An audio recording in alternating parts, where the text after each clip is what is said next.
My name is Layla Wood, a lieutenant colonel and C-130 pilot in the United States Navy.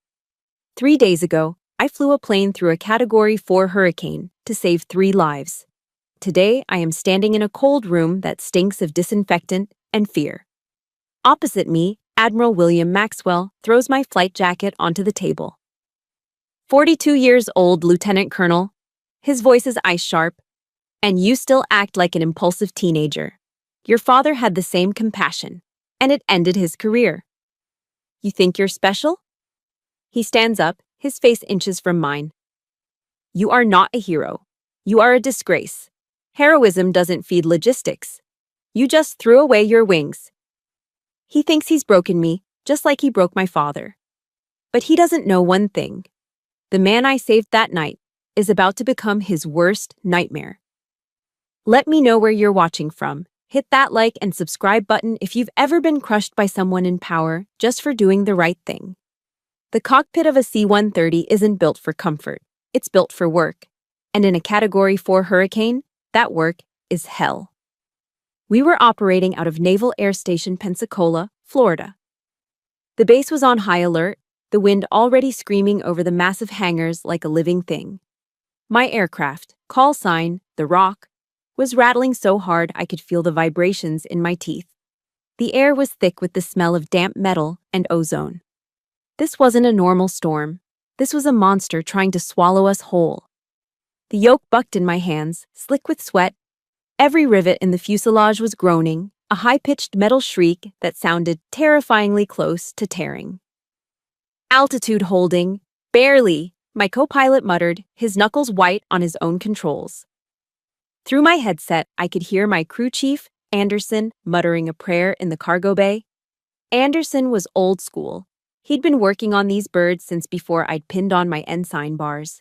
If he was praying, we were in trouble. We were on a routine transport run, or what passed for routine when you were flying the edge of a hurricane. The mission was simple: get from point A to point B without getting ripped out of the sky. Then, the voice of Admiral William Maxwell cut through the static. His voice was the opposite of the storm. It was cold, absolute, and had all the humanity of a block of steel. All squadrons maintain heading. This is a hard deck mission. Any deviation from the secure flight corridor will be considered a gross violation of Order 304. Is that clear? It was clear. Order 304 was written in stone. In a declared emergency, Navy assets are to be preserved above all else. No exceptions. No compassion. Maxwell was a man who believed rules were the only thing separating civilization from chaos. He didn't just enforce the rules, he was the rules. And right as his voice faded, something impossible popped up on my secondary screen. A faint, civilian SOS signal. A single blinking red dot far below us, way outside the approved corridor, in the worst of the storm's eye wall. A civilian frequency, pleading. My blood went cold. I stared at the dot. Following it meant violating a direct order from the base commander. It meant flying into the deadliest part of the storm. It meant the end of my career. My co-pilot saw it too. His face went pale. Ma'am, we can't. That's a death sentence, for them and for us. I knew he was right. I knew what Maxwell said. But then, another voice echoed in my head. A voice from 25 years ago, standing in the rain. My father's voice, the day he was stripped of his rank. There are moments when you follow orders, Layla, he'd told me, his eyes steady even as his life was falling apart. And there are moments when you follow what's right. Don't ever let them take your compass. I hit the switch for the squadron command channel. Command, this is Rock 39er. I am picking up a civilian SOS. I am considering a diversion to render aid. The response was immediate, but it wasn't from command. It was from my rival, Lieutenant Colonel Reaper Jensen, flying somewhere else in the blackness. His voice was slick with contempt. Command, be advised, Wood's getting emotional again. I could hear the smirk in his voice. Be careful she doesn't wash out like her dad did. That was it, the reference to my father. The casual, cruel betrayal from a man I considered a brother in arms. Rage, cold and clear, cut through my fear. I ground my teeth and hit the switch, cutting the main channel. The cockpit went silent, save for the screaming wind. "Anderson," I said, my voice dangerously calm. "Prep the cargo bay for an emergency landing. We're going fishing. Kill the comms." "Ma'am," my co-pilot whispered, his eyes wide. "You heard me," I snapped. "This is my command. I am diverting." I turned the plane, fighting the monster. I was betting my entire 20-year career on that single, blinking red dot. Landing a C-130 on a flooded 2-lane access road in 140 mph winds is not something they teach you in flight school. It's a controlled crash. Our landing lights cut through the solid curtain of rain, illuminating a scene from a nightmare. An overturned SUV, half submerged in the churning brown floodwater. A woman, the mother, was clinging to the roof, screaming. "The old man's still inside," she shrieked, pointing at the vehicle. I vaulted out of the crew hatch, Anderson right behind me. The wind and rain hit me like a physical blow. The 3-degree cold, that biting, wet Florida cold, slapped my face and soaked my flight suit instantly. I waded through the waist-deep, debris-filled water. The SUV was pinned against a downed oak tree.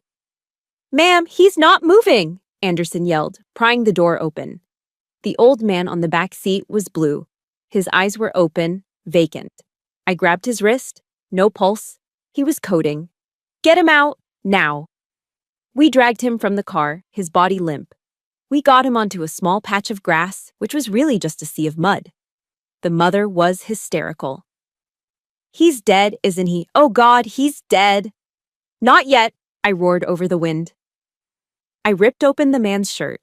My flight suit was covered in mud and God knows what else from the floodwater. I didn't care. I placed my hands on his sternum and started compressions. 1, 2, 3. I was screaming the count, trying to be heard over the storm. The rain was so thick I could barely see his face. 4, 5, 6. Nothing. He was gone. The family I belonged to, the Navy, would court-martial me for this. I had violated Order 304. I had lost a $60 million aircraft for a man who was already dead. Jensen's voice echoed in my ears. Emotional. 7, 8, 9. Anger surged through me. Anger at Maxwell. Anger at Jensen. Anger at this old man for daring to die on me. Breathe, damn it. I slammed my hands down again, pushing with all my weight. "You are not dying. Do you hear me? You are not dying." On the next compression, he coughed, a violent, choking gasp that spat muddy water onto my face. His eyes, which had been vacant, flew open in terror. He was back. We got him, the mother, and a third passenger, a child, into the cargo bay. I didn't say a word to my crew as I climbed back into the pilot's seat. My hands were shaking, not from fear but from adrenaline and rage.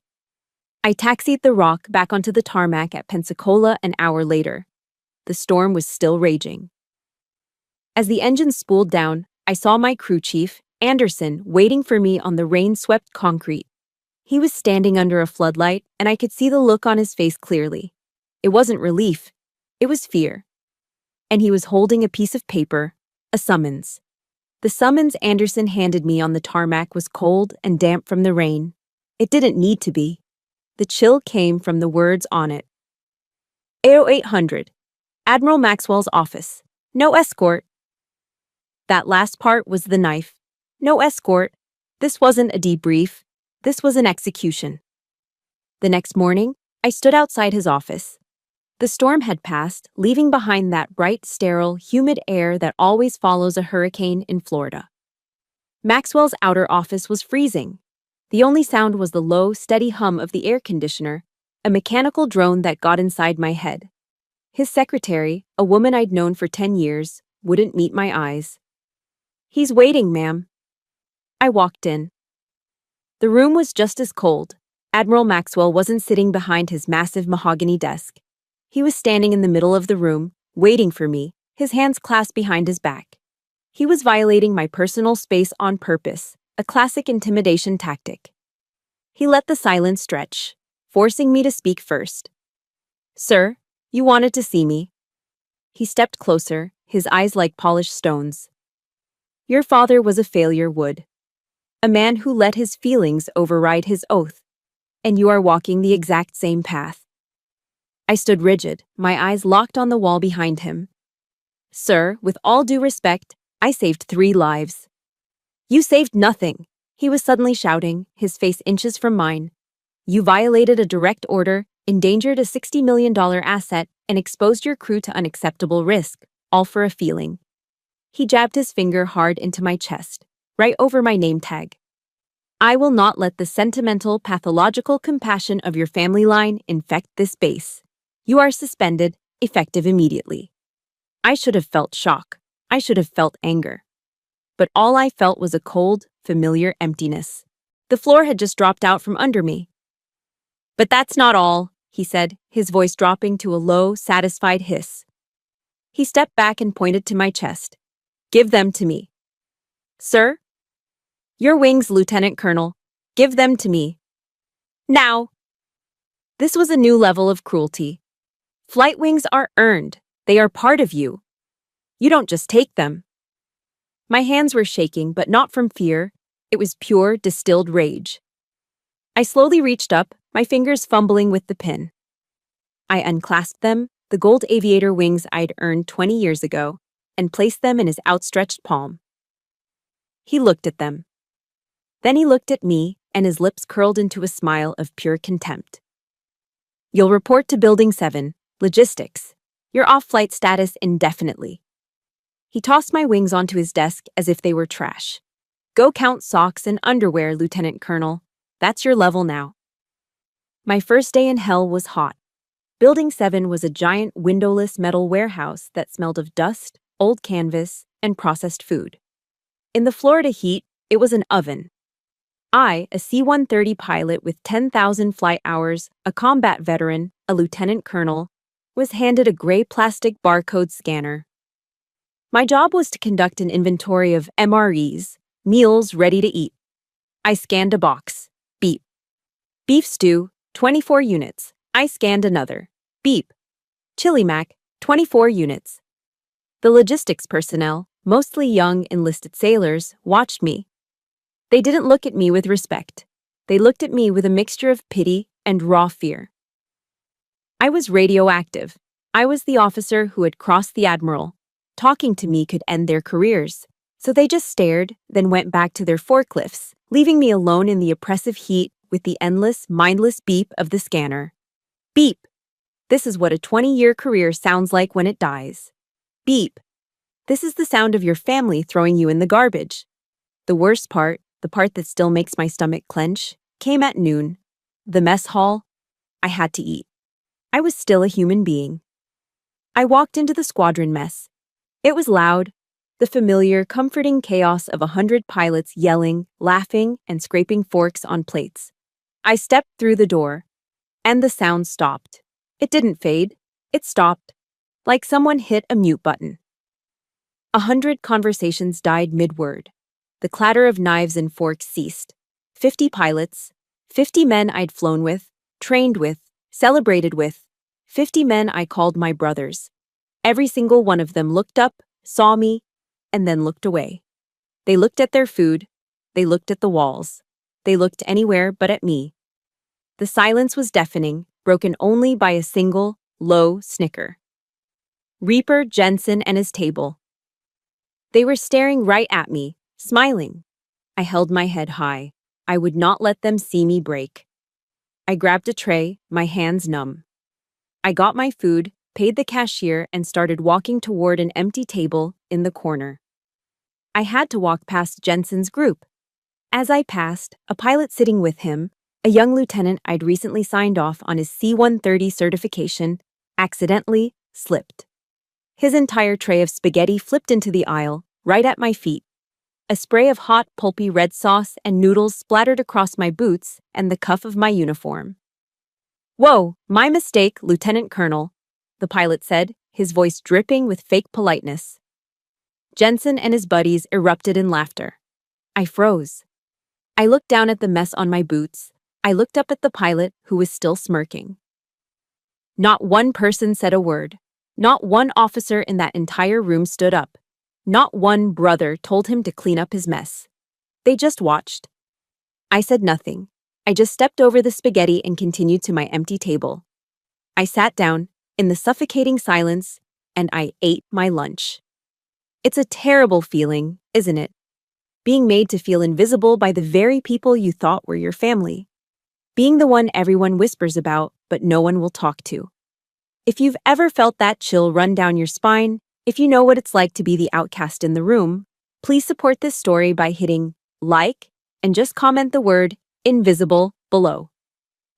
Let me know I'm not the only one. That night, I was in my empty base quarters when I desperately searched for my father's old, dog-eared King James Bible. I don't know what I was looking for. Absolution? An answer? I just needed to touch something that was his. My fingers found a verse he had underlined in John chapter 15. If the world hates you, know that it has hated me before it hated you. It didn't bring comfort, not really. It just brought a cold, sharp sense of history. This wasn't new. This loneliness was ancient. A knock at my door startled me. It was late, after 2200. It was Anderson, my crew chief. He looked terrified, his eyes darting around the empty parking lot as if Maxwell himself might be hiding in the shadows. "Ma'am," he whispered, not even stepping inside. "You need to be careful. They're trying to bury you." "What do you mean, Anderson? He's already grounded me." "It's worse than that," he said, his voice low. "I heard from a friend in admin. Maxwell has formally requested your medical file. He's going after your psych evals. He's trying to build a case that you're unstable." My blood ran cold. That was the final nail. If he got me on a medical discharge, nothing I said would ever matter. I'd be officially labeled crazy. "Thank you, Anderson. You're risking a lot by being here." "Your father was a good man, ma'am. He didn't deserve what they did to him." He pressed a small dark wooden box into my hand. It was old, with brass-reinforced corners. This was his. I've been holding on to it for him. For you. Maybe there's something in here you need to see. He was gone before I could even say thank you. I closed the door, the small wooden box heavy in my hand. I looked from the box to the wall, where an old framed photo hung. It was my father, 25 years younger, smiling, in his own flight suit. I touched the cold glass. "Dad," I whispered, and my voice finally broke. "I'm making the exact same mistake you did." I sat on the edge of my simple bed in my base housing quarters, the small wooden box from Anderson heavy on my lap. The room was sterile, impersonal. White walls, government-issue furniture. The only thing that was mine was the framed photo of my father on the nightstand. My fingers traced the brass clasps on the box. They were stiff, clicking open with a sound that seemed too loud in the silence. I lifted the lid. The smell hit me first.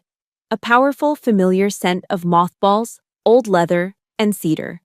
The smell of a life packed away. Inside, resting on dark velvet, were 3 items. First, my father's own aviator wings. They were tarnished, the gold finish worn down to the metal in spots. They looked nothing like the shiny, perfect ones Maxwell had tossed on his desk. These looked used, worn, respected. Second, a photograph. It wasn't the formal portrait I had. This was a candid shot from the 1970s. My father, young, leaning against the nose of an F-4 Phantom, that iconic, shark-toothed grin on his face. He looked invincible. He looked happy. And third, beneath the photo, was a thick, cream-colored envelope. It was sealed with a wax stamp of the Navy Eagle, now cracked with age. The paper was yellowed, brittle at the edges. My blood turned to ice as I read the addressee, written in my father's precise, angular handwriting. Rear Admiral William Maxwell, personal and urgent. My breath caught. Anderson hadn't just given me a box of memories, he had given me a weapon. The name Maxwell was a key. Unlocking a door in my mind I kept bolted shut. The sterile quiet of my room faded, replaced by the sound of a cold, driving rain. A rain from 25 years ago. I was 17. I was standing across the street from the court-martial building, my cheap umbrella threatening to turn inside out. My mother stood beside me, perfectly still, her face pale. The doors opened and my father, Colonel Robert Wood, walked out. He wasn't in his dress whites. He was in his simple khaki service uniform, carrying his cover in his hand. He hadn't been crying. He wasn't angry. He just looked tired. His crime was an act of humanity. During a patrol in the South China Sea, long after the war, he had broken formation. He had defied a direct, do not engage order to rescue a sinking, overloaded boat of Vietnamese refugees. He saved 82 people the rest of the fleet had been ordered to pretend they didn't see. And for that, the Navy took everything. He walked toward us, his steps heavy in the rain. I watched as the other Navy wives, women who had been at our house for barbecues, women my mother had served coffee with for a decade, hurried out of the building. They saw my mother. They saw us. And I watched them grab their children's hands, pulling them to the other side of the street to avoid us. It was the same chill. The same sudden invisibility. The exact same suffocating silence I had just felt in the mess hall. I realized, standing there in my room, I wasn't just making my father's mistake. I was reliving his punishment. He reached us. He didn't say anything to my mother. He just looked at me, his 17-year-old daughter who had told him just a week before that she was applying to the Naval Academy. He slowly reached up to his collar. He unpinned his full-bird colonel's eagles. Then, he unclipped the heavy star-adorned shoulder boards from his uniform. He pressed them into my hand. They were still warm. "Don't ever let them take your compass, Layla," he said, his voice quiet but rough. "What?" I whispered, confused. He tapped his finger against my chest, right over my heart. "The compass. It's in here. It's the only thing that guides you when all the maps are wrong. Don't you ever let them take it." He was court-martialed for compassion. And now, 25 years later, Maxwell was trying to bury me for the exact same thing. My hands were shaking as I broke the wax seal on the envelope. The paper was thick, expensive. It was my father's personal stationery. It wasn't a confession. It wasn't an apology. It was a warning. I read the first line. "Will." My heart stopped. Not Admiral, not Sir. "Will." "Will, you and I both know the rules are written in blood. We flew together in the Gulf of Tonkin. I've seen you be a good man, a man who knows the difference between protocol and morality. But the system is changing us. We are creating a generation of officers who are more afraid of doing the right thing than they are of doing the wrong thing. The men I answered to, they wanted a perfect record. Those refugees were an imperfection. They didn't fit the narrative. You are presiding over my trial, and I know you will do what the system demands. You will break me. But I'm telling you, as a man I once respected, a Navy that punishes compassion will one day lose its soul. Don't let them turn you into a brass monster. Robert." I read the letter again, and again. I went numb. Maxwell didn't just know my father. They weren't just colleagues, they were friends. Will. They had flown combat together. I felt a cold, sick realization creep up my spine. I remembered the promotion announcements from years ago. Maxwell's career had taken off, a rocket-like trajectory, right after my father's court-martial. The scandal had been contained. The man who contained it, the man who did what the system demanded and broke his friend, had been rewarded for it. He didn't just enforce the rules. He benefited from my father's destruction. The deep, heavy sadness I had felt for my father, the profound sense of loss, began to curdle. It turned into something else. It sharpened. It became a cold, hard, precise anger. This wasn't a coincidence. This wasn't history repeating itself by accident. This was a pattern. Maxwell hadn't just slandered me in that office. He was finishing the job he started 25 years ago, erasing the legacy of compassion that Robert Wood represented. I looked down at the letter. My father's dye vat. His ghost. This wasn't just a memory. This was evidence. I folded the letter, my hands perfectly steady now. The sadness was gone, replaced by a clarity I hadn't felt in days. I knew exactly what I had to do. My father's letter wasn't a memory. It was a map. And it pointed directly to the one person in Pensacola who might hate William Maxwell more than I did. His daughter. A quick search on my phone confirmed it. Dr. Evelyn Maxwell, an emergency room physician at Sacred Heart Hospital. The articles noted she was estranged from her father. I've spent my entire adult life in a uniform. My flight suit, my dress whites, even my khakis. They are my armor. They tell people who I am. But to walk into a civilian hospital, to approach the Admiral's daughter, I couldn't be Lieutenant Colonel Wood. The uniform would be a wall. So I changed into a pair of worn blue jeans and a plain gray t-shirt. I felt naked.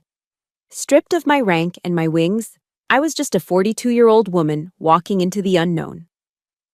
Sacred Heart's emergency room was the opposite of my world.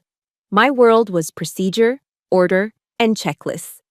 This was pure, unadulterated human chaos. The waiting room was packed.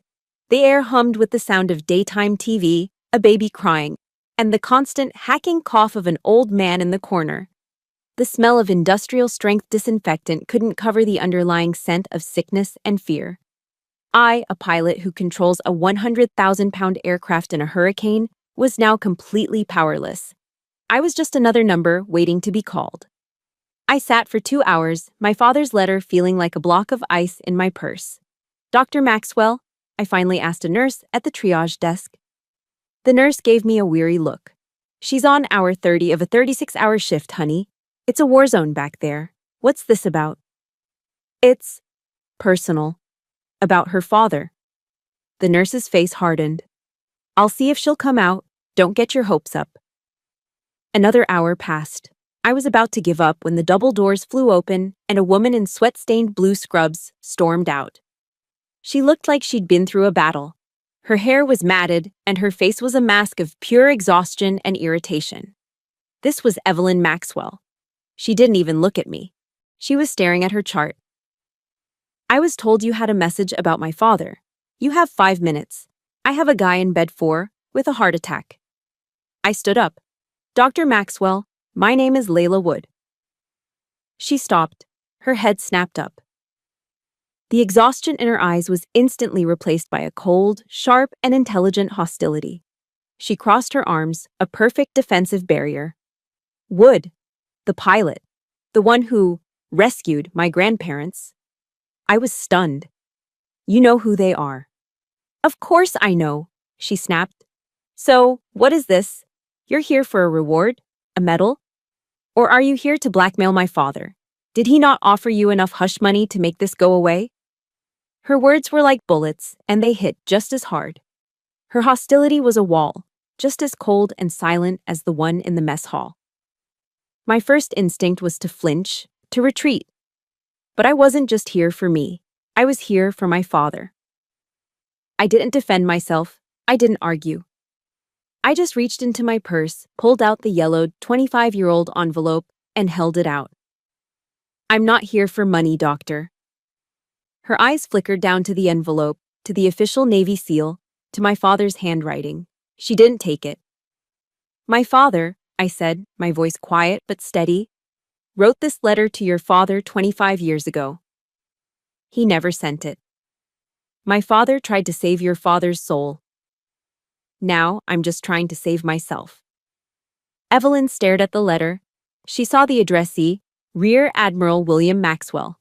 Her hand, which had been clenched at her side, began to tremble. Just a little. She snatched the letter from my grasp. She broke the seal. It was already broken, but she tore it open. Her eyes flew across the page, scanning the words my father had written a quarter-century ago. I watched her face. It was like watching a dam crack. The hard, angry, exhausted mask of the ER doctor began to crumble. She read it a second time, slower. She got to the part about the brass monster. Her hand flew to her mouth. She looked up at me, and her eyes, which had been so cold, were now wide and swimming in tears. "Oh my God," she whispered. It was a choked, broken sound. He knew. All those years ago. He knew what he was. She grabbed my arm, her grip surprisingly strong. "Come with me, not here." She pulled me through the double doors, past the trauma bays, and into a tiny windowless office that smelled of stale coffee and bleach. She slumped into her desk chair and stared at the letter. "The brass monster," she said, her voice shaking. That's what my mother used to call him. After he made her cry, she said the Navy had turned him into a brass monster. She looked up at me, and all the hostility was gone, replaced by a shared, bitter understanding. "The people you saved, Layla," she said. "The old man whose life you saved. That's my grandfather. My mother's father." I was confused. "But then why would your father be punishing me? I saved his family." Evelyn let out a short, harsh laugh that sounded more like a sob. "You don't get it. He's punishing you because you saved them. My father, Admiral Maxwell. He hates them. He's ashamed of them." "Ashamed? But why?" "Because they're civilians." She spat the word like it was poison. "My mother married down. My grandfather wasn't an officer. He was a shrimp boat captain from Biloxi. My grandmother was a waitress. They're just normal working-class people. And my father is a pathological snob who cannot stand that he is related by marriage to people he thinks are common." It all clicked into place. The rage, the personal nature of the attack. "He hasn't spoken a civil word to them in 5 years," Evelyn continued, the words pouring out of her. "He's angry you saved them because it embarrasses him. It drags his common family into the spotlight. He's an arrogant, petty, and cruel man." She finally, truly, looked at me. "My father wasn't always like this. I have memories. He was a dad once, a long time ago. And then he became an admiral. And he chose the uniform over his family, again and again, until he had no family left." I wasn't looking at the admiral's daughter anymore. I was looking at another survivor. Another woman whose life had been fractured by the same man. We were a two-person, found family, united by the same ghost. Evelyn stood up, her exhaustion burned away by a sudden, cold fury that I recognized. It was the same fury I felt. "He's not just burying you, Layla," she said. "He's burying his own past. He's burying my mother's memory, and I will not let him do it." She looked at her computer. "Maxwell has requested your medical file. I know because my friends at Navy Medical flagged it for me. He's trying to build a case that you're unstable." "He's trying to have me medically discharged," I whispered, the full weight of Anderson's warning hitting me. "Worse," Evelyn said. "He's organizing a public hearing, a formal review board. He doesn't want to just discharge you, he wants to discredit you. He wants to stand up in front of your peers and label you mentally unfit. It's not a hearing, Layla. It's a show trial." The summons, the cold room, the humiliation. It was all a prelude. "He thinks he's beaten you," Evelyn said, her eyes flashing. "He thinks he's beaten me, but he just made one mistake." "What's that?" "He made us find each other. We have to act, and we have to act fast, before that hearing." Evelyn's warning came too late. The hearing was scheduled for the next day. 0900. It wasn't a hearing, it was a public execution. The base auditorium was packed. It was a mandatory training event. Every officer in Pensacola who wasn't currently in the air was there, a sea of white and khaki uniforms. The air was thick and cold, not from the air conditioning, but with palpable fear. I saw them all. The pilots from the mess hall who had turned their backs. The young officers who looked at me with pity. The senior officers who looked at me with cold judgment. This was Maxwell's message, delivered to the entire base. "This is what happens when you cross me." I sat alone at a small bare table in the center of the floor. There was no defense counsel. There was no jury of my peers. There was only me and the stage. Admiral William Maxwell sat on a high dais, elevated above everyone like a king on a throne. A single gavel rested on the podium in front of him. He looked out at the silent crowd, his face a mask of stern, righteous authority. We are gathered, his voice boomed over the speakers, to review a serious breach of conduct, a failure of discipline that not only endangered a $60 million asset, but threatened the very integrity of our command structure. He looked down at me, his eyes devoid of any emotion.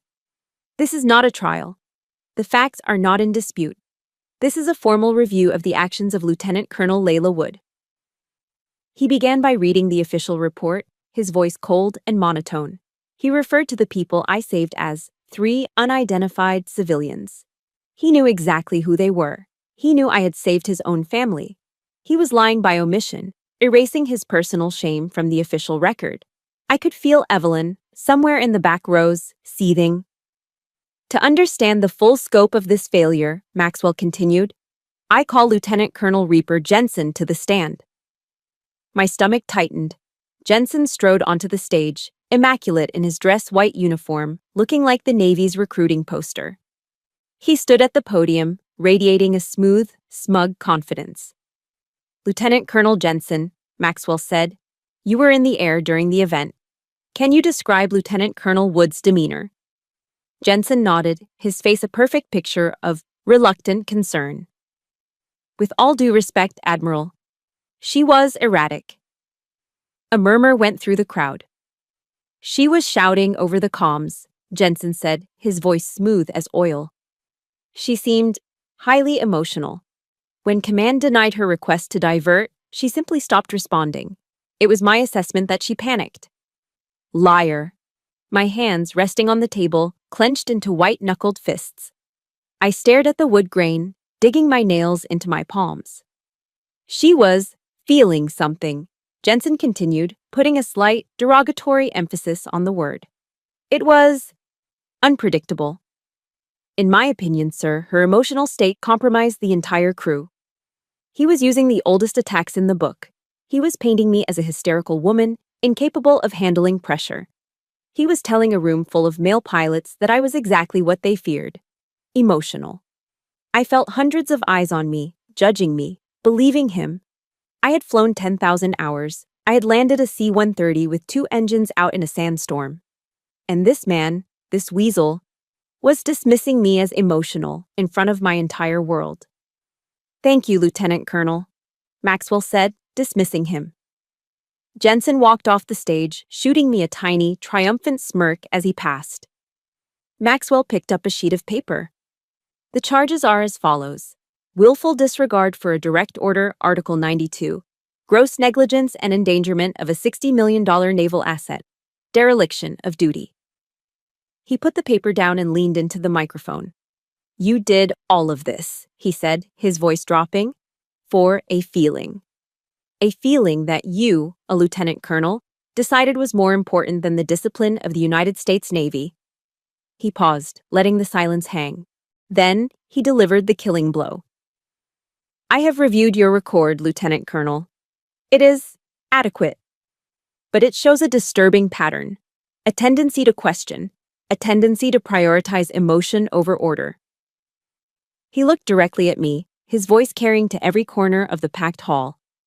Your discipline is lax, Lieutenant Colonel, just like your father's. There it was, the public shaming, the connection. He wasn't just firing me, he was branding me as the failed daughter of a failed officer. He was executing my career and my father's legacy at the same time. The humiliation was a physical thing. It was hot and it rose up my neck, burning my face. I could feel the stares. I could feel the whispers. I refused to look down. I refused to cry. I would not give him the satisfaction. I remembered my father's words, standing in the rain, 25 years ago. Don't ever let them take your compass, Layla. It's in here.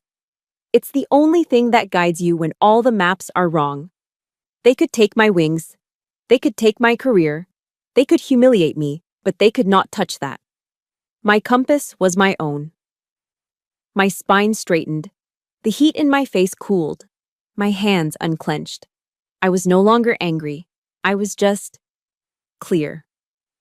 The calm I felt in the storm, it was back. Maxwell seemed to sense the shift. He was expecting tears. He was expecting me to break. My silence, my stillness. It angered him. Lieutenant Colonel Wood, do you have anything to say in defense of this disgraceful behavior? He was challenging me. He wanted me to argue, to yell, to be emotional, just as Jensen had claimed. I stood up slowly, my chair scraping loudly in the silent hall. I picked up my copy of the flight report and the SOS log. Admiral, I said, my voice perfectly level. I have the flight recorder data that contradicts Lieutenant Colonel Jensen's testimony, and I have the identities of the civilians who… Bang! The sound of his gavel was like a gunshot. Sit down! He roared. The entire room jumped. You are here to answer, Lieutenant Colonel, not to ask questions. You are not here to present evidence. He was furious, his mask of control slipping. We are not here to listen to your excuses. Your record is clear. Your insubordination is clear. He was breathing heavily, his face flushed. You are a liability, Lieutenant Colonel Wood, a burden on this organization. He leaned back, visibly composing himself. He straightened his uniform. This review is concluded, he said, his voice returning to its cold steel tone. He looked down at me, one last time, with utter disdain. Do you have anything else to say, Lieutenant Colonel? I met his gaze. I looked at this man who had destroyed my father and was now destroying me. I looked at the brass monster my father had warned me about. I wanted to scream. I wanted to throw my father's letter in his face, but I didn't. I held his gaze. No, Admiral. He nodded, satisfied. He had won. He had silenced me. He turned to address the crowd, to deliver his closing remarks. He didn't hear what I whispered, so low that only I could hear it. But I will not be silent. I walked out of the auditorium. I don't remember the steps. I don't remember the fresh, humid Florida air hitting my face. I just remember the silence in my head, a complete, roaring void where my thoughts used to be. The compass my father gave me was still there, but I was adrift in an endless, empty ocean. I got back to my base housing quarters, the small beige duplex that had been my home for 6 years. My front door was open. A junior officer, a young ensign I didn't recognize, was standing there, holding a large manila envelope. He looked about 19. He couldn't meet my eyes. Lieutenant Colonel Wood, he stammered. Yes, Ensign. I am directed to deliver this to you, ma'am, by hand. He held out the envelope. It was from the Admiral's office. Thank you, Ensign, I said. My voice sounded strange, distant. He practically ran down the walkway. I closed the door. The house was empty. I'd already started packing, boxing up my life in preparation for the inevitable. The living room was an echo chamber of cardboard and tape. I sat on a sealed box labeled Kitchen Mugs. I opened the envelope. It wasn't a long letter. It was a single page, a form letter. But the words, cold and bureaucratic, jumped out at me. Effective immediately. Involuntary discharge under medical review. Psychological evaluation. Mentally unstable. The air left my lungs. This was the final move. The checkmate. He hadn't just humiliated me. He hadn't just fired me. He was having me discharged for being crazy. The word unstable danced in front of my eyes. It was the medical review Anderson had warned me about. It was the panic Jensen had testified to. They had built their case. This was the final, vicious, calculated blow. It was designed to permanently silence me. Because now, anything I said, any accusation, any letter from my father, any proof I had, would be dismissed.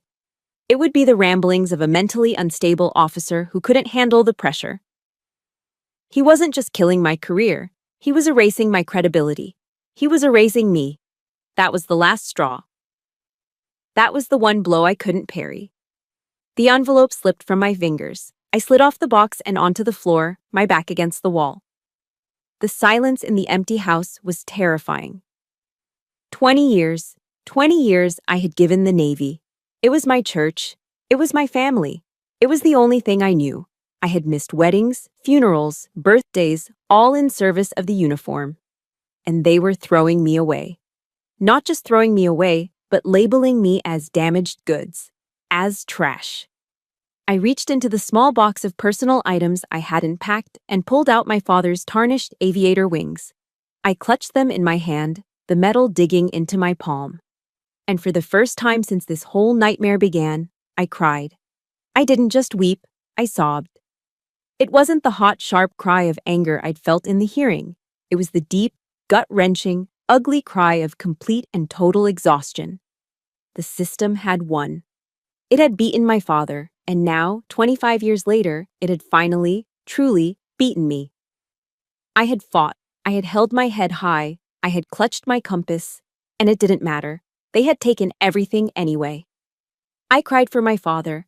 I cried for the 17-year-old girl standing in the rain, believing she could make a difference.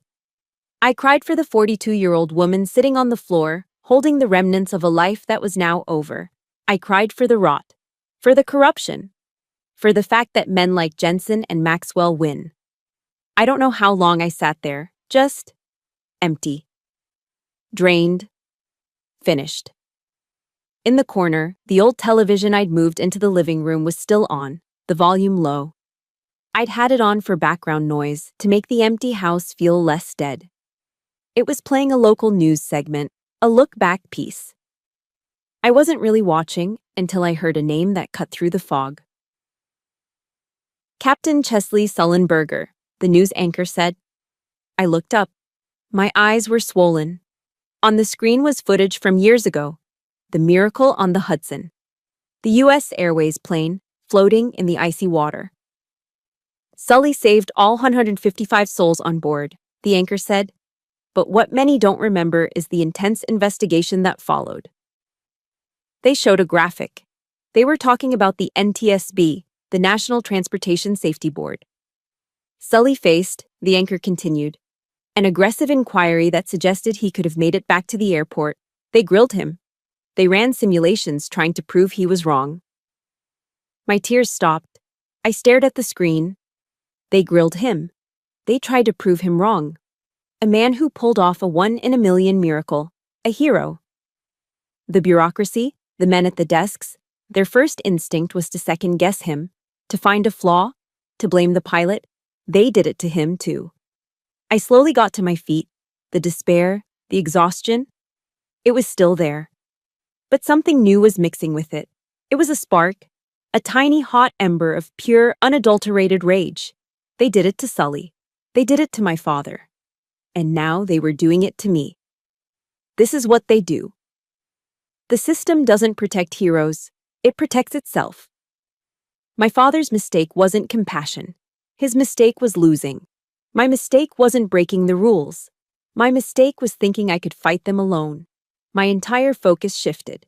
This was no longer about saving my career. My career was dead. That single sheet of paper had killed it.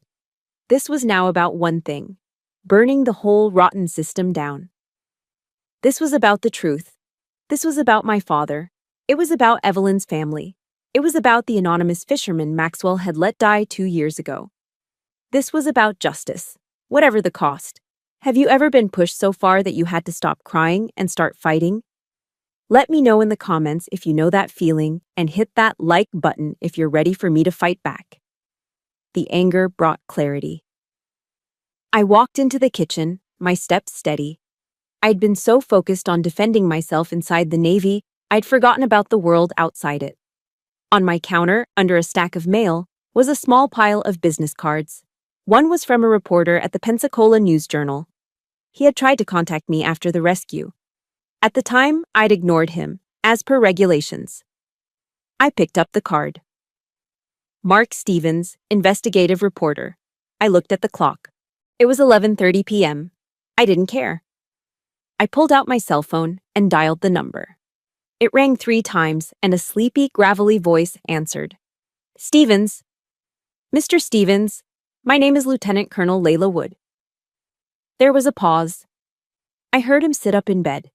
Colonel, I've been trying to reach you. I have a story for you, Mark, I said, my voice cold and clear. And I have proof. I have proof that Admiral William Maxwell is covering up the truth about the rescue. I have proof that he is lying to destroy my career, just like he did to my father 25 years ago.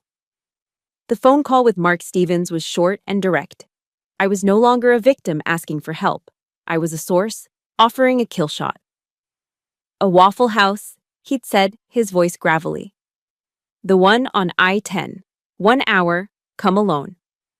I drove my beat-up civilian truck, not my government-issued car.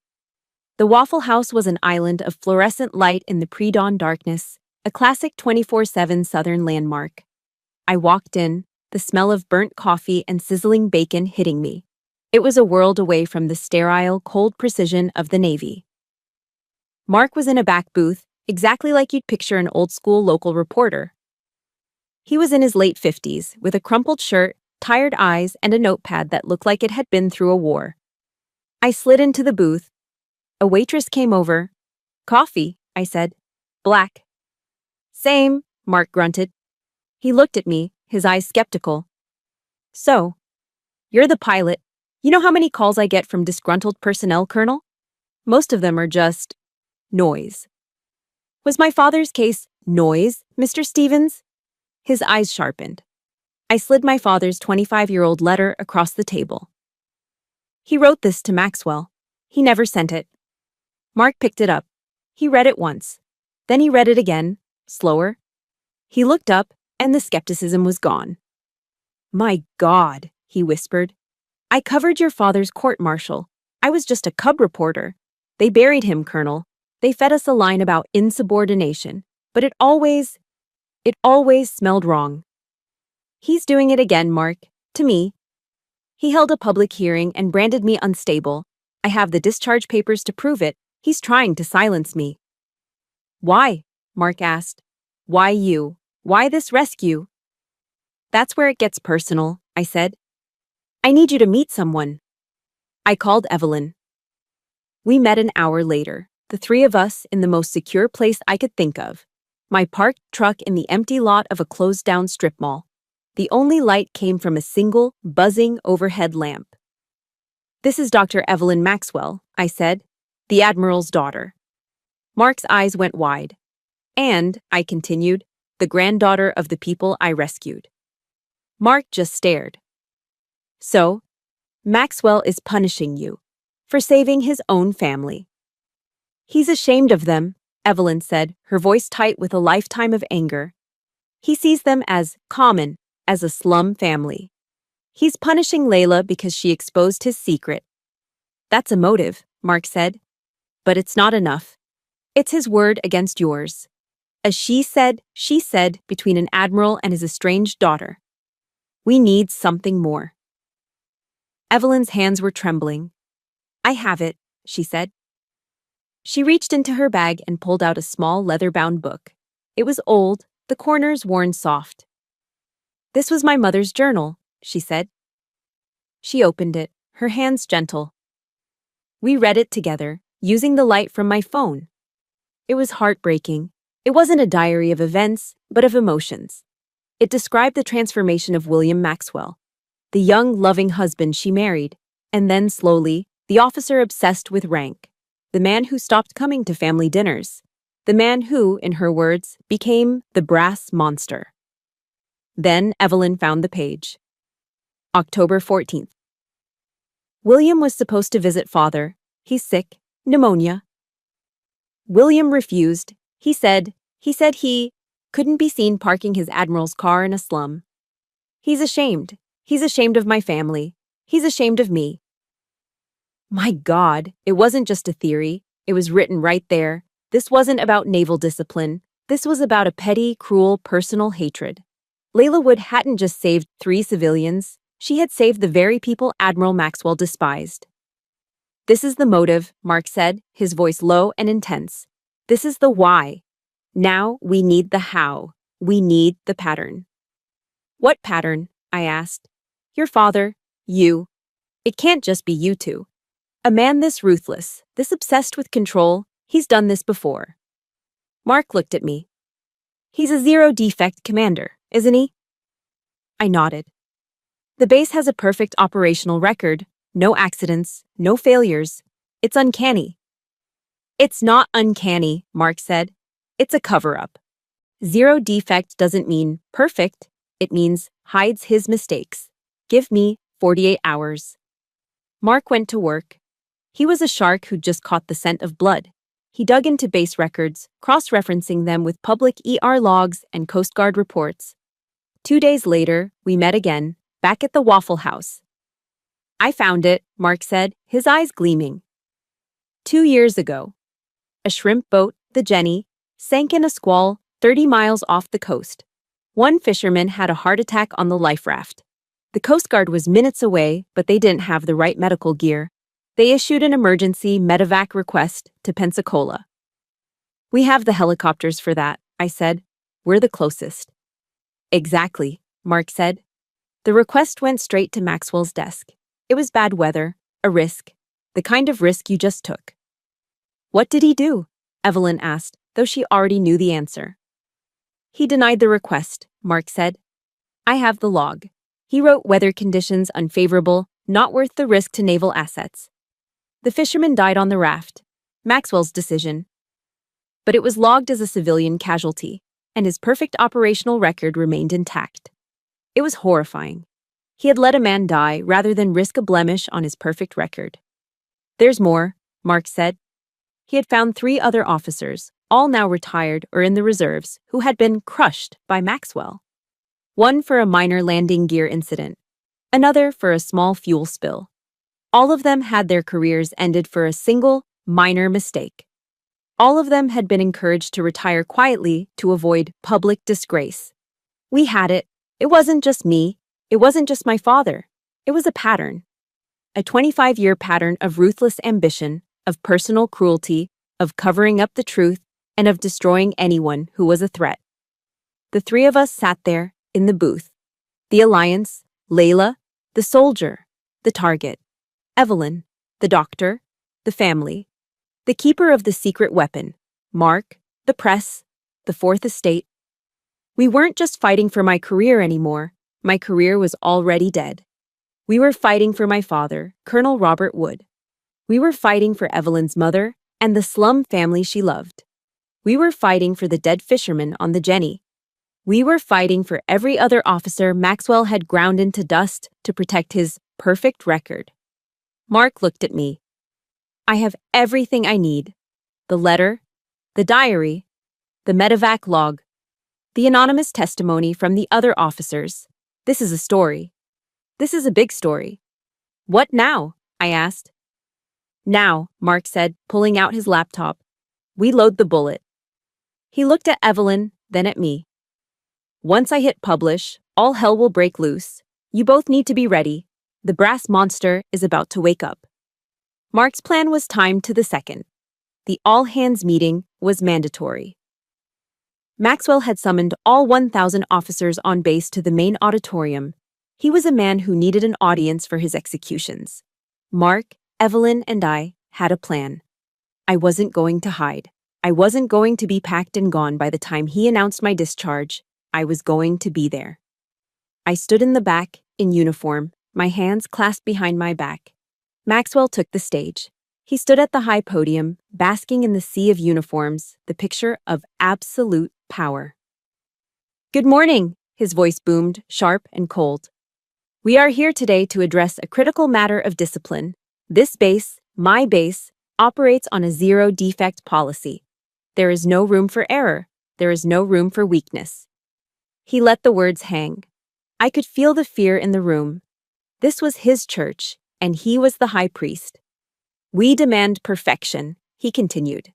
And when an element proves to be unreliable, unstable, it must be purged. He held up a single piece of paper, my medical discharge.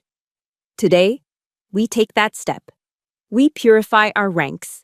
Effective immediately, Lieutenant Colonel Layla Wood. He never got to finish the sentence. It started with a single buzz, a phone in the front row vibrating on the table. Maxwell paused, glaring at the officer who quickly silenced it. Then another buzz, and another, and then 10. And then, like a swarm of angry hornets, the entire room, 1,000 phones in 1,000 pockets, began to vibrate. Beep, beep, beep. A ripple of confusion swept the auditorium. Officers looked down at their phones, their eyes widening. A whisper started, then grew. I saw a young lieutenant near me pull out his phone. His jaw dropped. He showed it to the man next to him. I could read the headline of the Pensacola News Journal, pushed to every phone in the zip code. Admiral Maxwell lied. Hero pilot discharged to hide family scandal. Silence! Maxwell roared into the microphone. Attention on deck. But no one was listening. They were reading. They were reading about my father. They were reading about the Jenny. They were reading excerpts from a private journal. Maxwell's face, which had been a mask of stone, began to crack. The color drained from it. He went from tan to gray in a heartbeat. I said, attention, he stammered. And that's when the main doors of the auditorium burst open. Bang! The heavy wooden doors slammed against the walls. Every head in the room turned. It was Evelyn. She wasn't in scrubs. She was in a simple black dress, her face pale but resolute. She strode down the center aisle, her heels clicking loudly in the stunned silence. Father, she shouted. Her voice, unamplified, was raw and powerful. Maxwell looked as if he'd been struck. Evelyn, what is the meaning of this? Remove this civilian. You lied, she yelled, pointing at him. The entire room turned back to Maxwell, then back to her. You stood on that stage and you lied. Security, Maxwell bellowed, his voice cracking. You lied about me, Evelyn cried. You lied about my mother. You lied about my grandparents, the people she saved. This is nonsense, Maxwell stammered, gripping the podium. This is the rambling of an unstable. The truth, Father. The truth you've been hiding for 25 years. The room was in chaos. Officers were on their feet, looking at the stage, at their phones, at Evelyn. And then they saw she wasn't alone. Evelyn had been pushing a wheelchair. In it sat a frail old man, bundled in a blanket, an oxygen tube clipped to his nose. It was her grandfather. The man I had pulled from the mud. The unidentified civilian. Maxwell's father-in-law. Evelyn pushed the wheelchair right to the foot of the stage. Tell them, Grandpa, she whispered. The old man looked at Maxwell. He was weak, but his eyes were clear. With a tremendous effort, he gripped the armrest of the wheelchair. He began to stand. He was shaking, wobbling, but he got his feet under him. He stood, frail and small, staring up at the Admiral. Maxwell was frozen.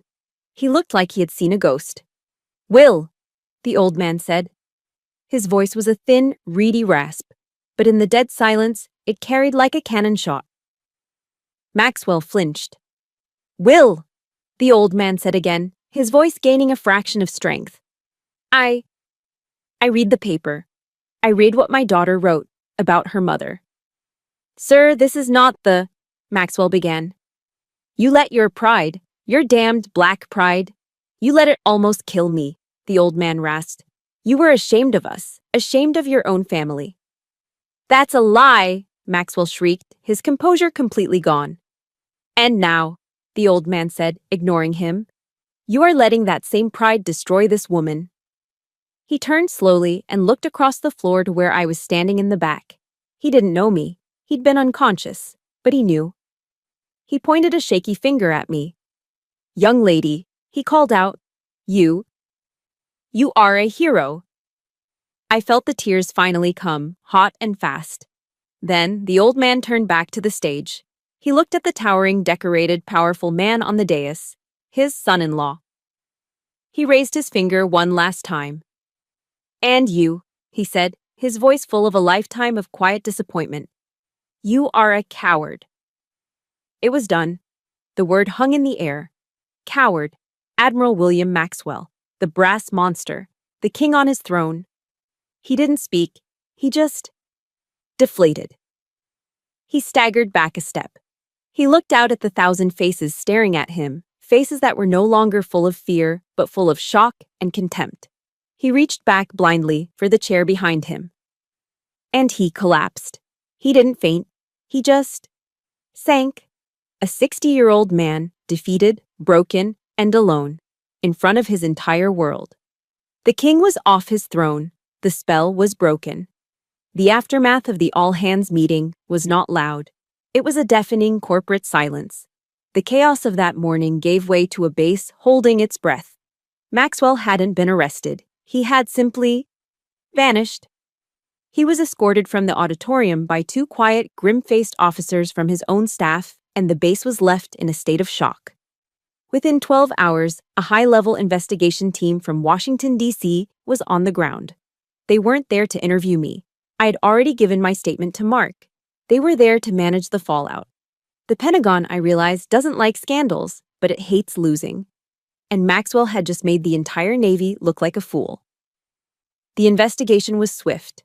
Faced with the Pensacola News-Journal article, the logs from the Jenny incident, the sworn affidavits from other ruined officers, and, most damningly, his own wife's journal, William Maxwell was given the standard choice offered to disgraced flag officers: retire immediately, citing personal reasons, and keep your pension, or face a full public court-martial for conduct unbecoming, abuse of power, and dereliction of duty. He chose retirement. His disgrace was quiet, sanitized by a single press release that thanked him for his 38 years of service. The brass monster didn't go out with a bang. He was snuffed out like a candle. The atmosphere on base changed overnight. The fear was gone, replaced by a strange, awkward energy. People who had avoided my gaze for weeks now nodded at me in the hallways. But the real test came 3 days later. I was back in the mess hall. My suspension was still technically in effect, but no one dared enforce it. I was sitting alone, eating a plate of eggs, when a shadow fell over my table. It was Reaper Jensen. He wasn't sneering. He was smiling. That slick, political smile that made my skin crawl. He was flanked by two other pilots from his crew. "Layla," he said, like we were old friends. He actually patted me on the shoulder. "That was just incredible. What you did. Pulling that off. We knew you had it in you." I just looked at his hand on my shoulder until he awkwardly removed it. "Anyway," he plunged on, "a bunch of us are getting together this weekend. A big BBQ over at my place. Celebrating the end of the Reign of Terror, you know? You gotta come. First round's on me." He was already turning to his friends, laughing, as if my acceptance was a given. I let the sound of the clinking forks in the hall fill the silence. Then I very deliberately set my own fork down on my plate. I looked straight into his eyes. They were the same eyes that had watched me with smug satisfaction in the Admiral's office. "The last time I saw you, Reaper," I said, my voice low and calm, "you were laughing while I was being publicly humiliated. The time before that, you were on an open channel testifying that I was emotional and panicked and a danger to my crew. The same crew I saved." His plastic smile froze. The pilots next to him stopped shuffling. "My career could have ended," I continued. "My life could have been ruined. And you were laughing." "Hey now, Layla, I was just..." He stammered. "I was just playing the game. You know how it is. You gotta..." "No," I said, cutting him off. The word was cold. "I don't know how it is, and I don't want to." I picked up my tray. "Don't ever speak to me again," I said. "You are not my friend." I stood up and walked away, leaving him and his crew standing there, finally, in the dead silence they deserved. I didn't look back. Setting that boundary felt harder and better than facing the storm. There was one last piece of closure I needed. I went to Maxwell's office. The nameplate was already gone. I found him inside, alone, packing cardboard boxes. He wasn't in uniform. This was the most shocking thing of all. Without the stars on his collar and the rows of ribbons, he was just an old man. A tired, defeated old man in a baggy gray suit, his shoulders slumped. The brass monster was gone. He didn't look up when I entered. "They took everything from me," he muttered, taping up a box. "My career, my honor, my family." I stood in the doorway. "No, sir," I said. He finally looked at me, his eyes hollow. "You didn't lose them," I said. "You threw them away." He stared at me, and for the first time, I didn't see hatred or contempt or arrogance. I saw regret. A deep, bottomless well of it. He didn't say, "I'm sorry." I knew he wouldn't. He was too broken for that. Instead, he walked over to his desk, opened a drawer, and pulled out a single, yellowed envelope. The original. My father's letter. He held it out to me. "He was right," Maxwell whispered, his voice hoarse. I kept it. I read it, over and over. He looked at the letter, not at me. "Your father, Robert, he was a better officer than I am. A better man." He dropped the letter into my hand. "Don't let this system turn you into me, Wood," he said. And then he turned back to his boxes. I took the letter. I finally had it. The validation. The truth. It was a bittersweet victory. I had won, but the family I'd fought for was still broken. My restoration was quiet. The new Admiral, a stern-looking woman named Hayes, called me to her office a week later. There was no crowd, no reporters, just her, me, and Anderson, who had insisted on being there. "Lieutenant Colonel Wood," she said, her voice firm but fair. "On behalf of the United States Navy, I want to formally apologize. What was done to you and to your father was a failure of leadership." She didn't make excuses. She didn't hide behind regulations.